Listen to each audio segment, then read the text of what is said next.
अचानक तो नहीं, 2-3-4 महीने हो गए थे हम लोग को गए हुए, और वैसे कुछ पता नहीं था। ये लोग जाने वाले थे बाहर तैयार होके, और फिर अचानक 11 बजे के करीब, सैटरडे का टाइम था, सैटरडे था, फ्राइडे निकल गया था वीकेंड, तो ये बिल्कुल रेडी थे ये लोग जाने के लिए। तो एकदम से आवाज़ आई धमाके की, तो मैं इनको कुछ मेडिसिन दे रही थी, तो मैंने कहा ऐसा लगा जैसे कोई धमाका हुआ, तो यूँ कहा हाँ शायद, ऐसा सोचा नहीं था। फिर हमारी वो है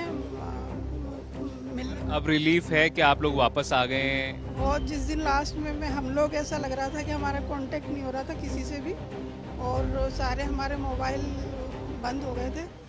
सूडान के खार्तूम में फंसे हुए भारतीयों को सकुशल निकालकर वापस भारत में ले आया गया है। ये जयपुर पहुंच चुके हैं और यहां पर आने के बाद इनके चेहरे पर जो खुशी है, जो सुकून है, जो रिलीफ है, वो साफ तौर पर देखा जा सकता है। हमारे साथ कुछ लोग हैं जो कि सूडान से सकुशल भारत पहुंच चुके हैं। सर, आपका नाम क्या है? मेरा नाम हबीब खान है। हबीब जी, आप सूडान में फंसे हुए थे, वहां पर क्या हालात थे ये बताएं। किस प्रकार से आप लोगों ने कितने दिन बड़ी मुश्किल से काटे वहां पे? देखिए, वहाँ पर शुरू तो गोलाबारी चली थी फर्स्ट डे सैटरडे के दिन। उसके बाद हम सोच रहे थे शायद एक दिन नॉर्मल हो जाएगा, लेकिन उसके बाद कंटिन्यू गोलाबारी चलती रही। इसमें 2-3 एक इंडियंस तो पक्का कंफर्म है एक्सपायर हो गए। वो 11 फ्लोर पे रहते थे। और कुल कितने इंडियंस थे वहां पे, और हालात जो थे ऑल ऑफ अ सडन खराब हो गए या धीरे धीरे आप लोगों को रियलाइज हुआ कि खराब होते जा रहे हैं साहब? नहीं, एकदम सडनली हुए। कोई ऐसा माहौल नहीं था। सब कुछ ईद के बाद आराम से हम लोग तैयारी कर रहे थे बाहर जाने की, तभी कॉल आई उनकी केस। तो उसके बाद एकदम मना कर दिया कि कोई बाहर नहीं निकले, और गोलीबारियों की आवाज़, चारों तरफ बम ब्लास्ट हो रहे हैं, मिसाइल गिर रहे हैं, मशीन गन की आवाज़, और इस तरह लाइट भी चली गई थी और पानी वानी की कमी भी हो गई थी। उसके बाद खाने पीना तो कम हो ही गया था, क्योंकि इनकमिंग ऑफ फूड जो है बाहर से नहीं आ रहा। जो भी था वो सब आर्मी, बड़े बड़े स्टोर जो है आर्मी लूट के ले गई। सबसे ज्यादा किसको सर आप श्रेय देंगे, वहां से आप सकुशल आ गए हैं? नहीं, देखिए, सेंट्रल गवर्नमेंट का तो है ही, वहाँ पे सबसे बड़ा कंट्रीब्यूशन उनका है। उनकी मदद के बगैर हम नहीं निकल सकते थे। और भी कुछ लोग हैं जो कि वापस आ गए हैं भारत में, जयपुर पहुंच चुके हैं। सर, कहाँ के रहने वाले हैं? क्या नाम है आपका? मैं बीकानेर श्री डूंगरपुर रहने वाला हूँ। क्या नाम है आपका? मेरा उत्तम सिंह राठौड़ नाम है सर। उत्तम सिंह जी, सूडान क्या काम से गए हुए थे आप? जी सर, मैं काम पे गया हुआ था। स्टील प्लांट है वहाँ पे, ओमेगा। अच्छा, वहाँ काम कर रहे? उसमें काम कर रहा था। अच्छा, वहाँ तो जब पता लगा कि हालात खराब हो गए हैं, किस तरह से आपसे कांटेक्ट किया गया, एस्टैब्लिश किया गया? वहाँ के हालात के बारे में बताइए, और कब आपको किस तरह से वहाँ से? सर, वहाँ के हालात बहुत ख़राब है। एम्बेसी ने हमारा पूरा सहयोग किया।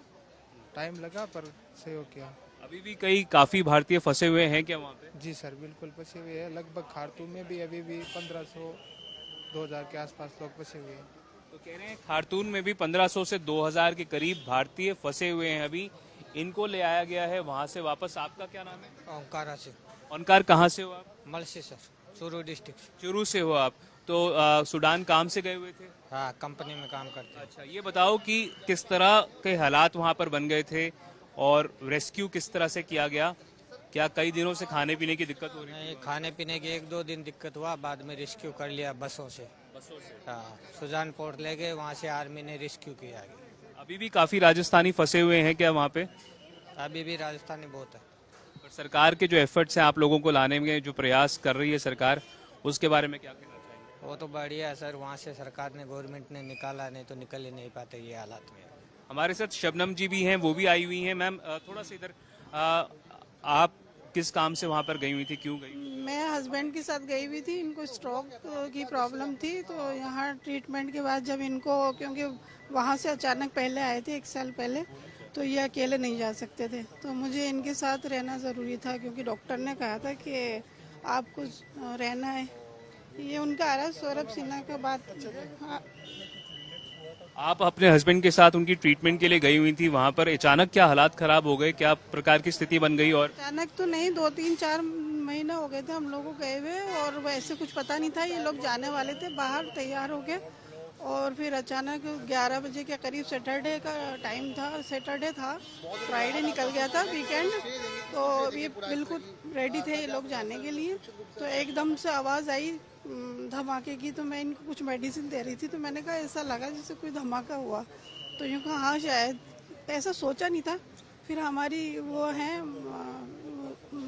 अब रिलीफ है कि आप लोग वापस आ गए हैं? बहुत, जिस दिन लास्ट में हम लोग ऐसा लग रहा था कि हमारा कांटेक्ट नहीं हो रहा था किसी से भी, और सारे हमारे मोबाइल बंद हो गए थे। परिवार वाले आए हुए हैं आप लोगों के लिए? हाँ, बेटा आए हुए हैं। आए हुए। तो आप देख सकते हैं तमाम जो लोग हैं जो आए हुए थे सूडान से, उनमें से कई जो हैं अब वो जा रहे हैं। खुशी है, यहाँ पर खुशी का माहौल है। इन लोगों को लग रहा है कि कम से कम अब जाने को मिल रहा है, अपने वतन जो है वो वापस आ गए हैं। और साफ तौर पर सूडान में अभी भी हजारों की संख्या में भारतीय माना जा रहा है कि फंसे हुए हैं, पर धीरे धीरे करके प्रयास ये किया जा रहा है कि ऑपरेशन कावेरी के तहत जो इंडियंस, जो भारतीय वहां पर फंसे हुए हैं, उनको निकालकर वापस लाया जा सके, अपने जो वतन है वो वहां पर वापस आ सके, अपने देश वापस आ सके। और कई जो हैं वो लोग पहुंच चुके हैं और उनके चेहरे पर साफ तौर पर एक रिलीफ, एक सुकून जो है वो देखा जा सकता है। कैमरा पर्सन निखिल के साथ देवंकुर वधावन।